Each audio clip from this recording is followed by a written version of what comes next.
everybody, I'm Bree the Plant Lady, and today I am tackling this border once and for all. Just going to rip out or cut down any of the remnants of summer, get it weeded and reseeded any of the open spaces for the spring season. I am so excited to get this last border checked off my to-do list. I hope you'll stay tuned to watch my progress.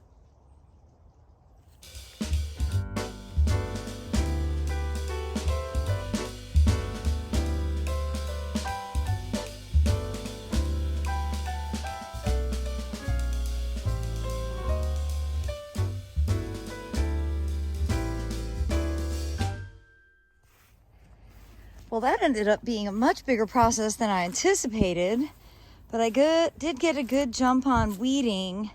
There's a lot of bad weeds in here, namely this Galix, right there, the Velcro weed, and that was really integrated all through here. And I did a pretty good job, but there is inevitably more. And it's impossible to pull it and not pull some of the good things. So I'm just trying to not get too offended if I pull up some larkspur or nigella. I'll definitely have to be paying attention to this section specifically because it was really, really heavy through here. And what I didn't get will just start growing right back. So, you know, that's the reality of these winter weeds. They're quite capable. So I did end up removing all of the hydrangea that was over in that corner and inadvertently dug up this rhododendron. So I got that transplanted. Hopefully it won't go through any major shock. Planted it really high because, you know, these mountain plants are not really, they don't love the swampy lowlands of the Piedmont. But it really opened up a lot of space over here. I transplanted a couple of hellebores as well. And you can see now there's actually a lot of room for more seeds to go in, and there's not very many poppies in here. So I think I'm basically just going to concentrate on sowing poppies. Okay, the final step.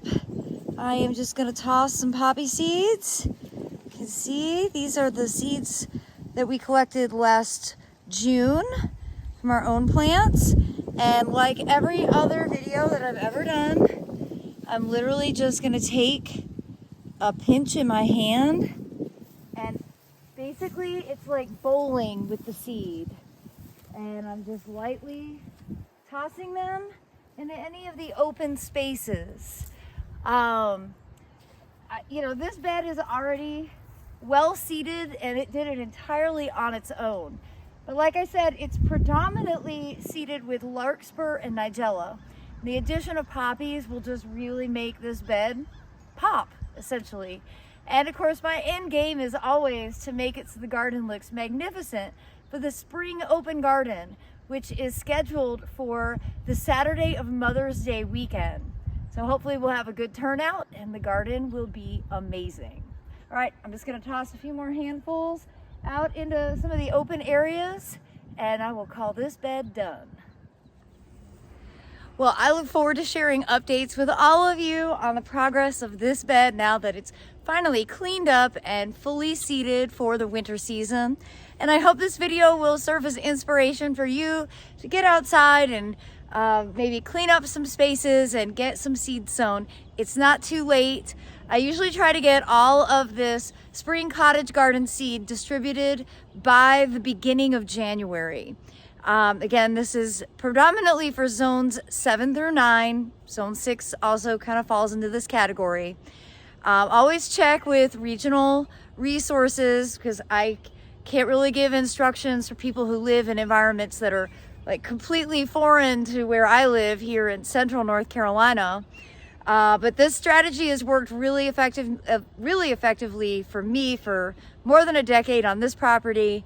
And, you know, the view of what this garden will look like in April and May is really, it's an incredible transformation. So I hope you'll subscribe so that you will stay updated and plan to attend the spring open garden in May.